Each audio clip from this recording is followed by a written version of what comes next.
Mint is all around you, literally.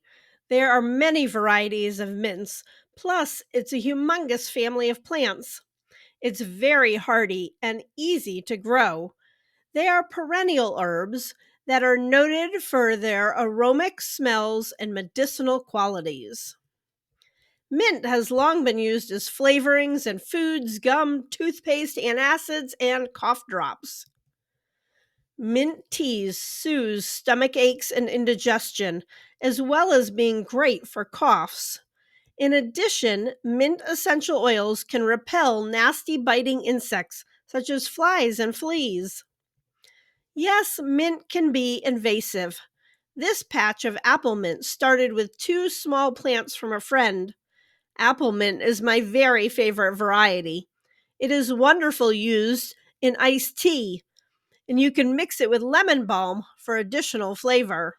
It's a tall cultivar that gets very bushy and about 3 feet tall. Chocolate mint is great for making cookies and other desserts. The taste is compared to a chocolate mint patty. Chocolate mint is actually a hybrid mint developed for its unique flavor. I always grow a pot for flavorings. I have a recipe in the article I will link below. Mint is hardy and easy to grow. You can grow it from seeds, transplants, or cuttings. It likes well drained soil with plenty of well rotted manure. I add aged compost to my mint beds every spring to give it a nice boost for the growing season. Seeds do not always come true to the parent plant, so make sure you get a good cultivar or get some roots from a friend. Start seeds inside 6 weeks before your last frost date. The seeds take up to 2 weeks to germinate, so be patient. To sow, gently press the seeds into a pre moistened medium. Don't cover the seeds as they need light to germinate. Mint will germinate in cooler temperatures of 55 to 65 degrees Fahrenheit. Transplant your seedlings when they are about 4 inches tall. Space them 18 inches apart in the garden. You can also find transplants in many fun varieties at your local garden center.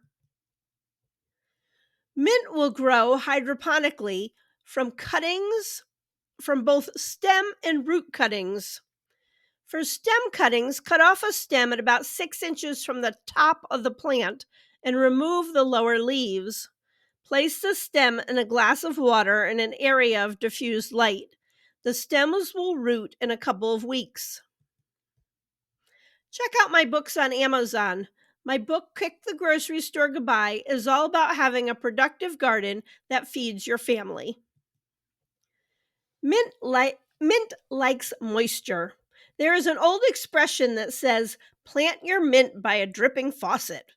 Mint also does well in part shade. Too much sun and heat can deplete the essential oils in the plant. Keep your mint home. Mint does like to wander and spread its wings, or roots in this case. They have a shallow root system that forms runners, so it expands easily. Growing them in pots keeps them from invading plants around them. Mints aren't too picky about the size of the container. 1 plant per 2 to 3 gallon pot is a good rule. I grow a number of mint varieties in pots. I put the pots on the porch in the summer and bring them in during the winter. They do require grow lights to do well indoors. I use LED lights and it doesn't use much electricity.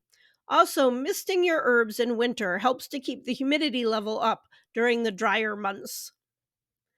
Mints have a strong, rich flavor that makes a salad jump up and adds flavor to meat dishes. You can just pick the leaves if you want to use them fresh. I like to dry my herbs by hanging them. It makes the house smell great. Just cut off the stems before the plants flower, bunch them together, and hang them upside down. These are in front of a window, however, it's best to hang them in a darker place. Herbs can also be dried in a food dehydrator. Just follow the manufacturer's instructions. Typically, herbs get dried on the lowest settings. So dry mint in a dehydrator at about 100 degrees Fahrenheit for up to 5 hours. You can dry mint in the oven at 105 degrees Fahrenheit or 40 degrees Celsius for 2 to 5 hours. Freezing mint or other herbs is great if you like to use in winter cooking, such as stews or soups. When frozen, mint loses some texture and is a bit limp. Mint is easy to freeze. Just put fresh, clean leaves in a small freezer bag, date the bag, and place it in the freezer. You can also freeze it in ice cubes, which is a fun way if you are making summer drinks. I love making sun tea. I have a couple of recipes on the website, but basically, I fill a large 1 gallon glass jar with a lid with water. Next, I add 1/4 a cup of honey and 2 tablespoons of lemon juice, or a sliced fresh lemon if I have one, and 2 bunches of my fresh sprigs from my apple mint plants. And of course, I'd be a poor Kentucky girl if I didn't mention mint juleps. They are easy and fun to make. A recipe is in the article linked below. Mint is a great companion plant. They do well with many plants, including brassicas, tomatoes, and root crops. They help to repel many pests. Mint makes flowers that attract beneficial pollinators. Check out my basil video next, another great herb in the mint family. Thanks for watching and have a fabulous sunny day.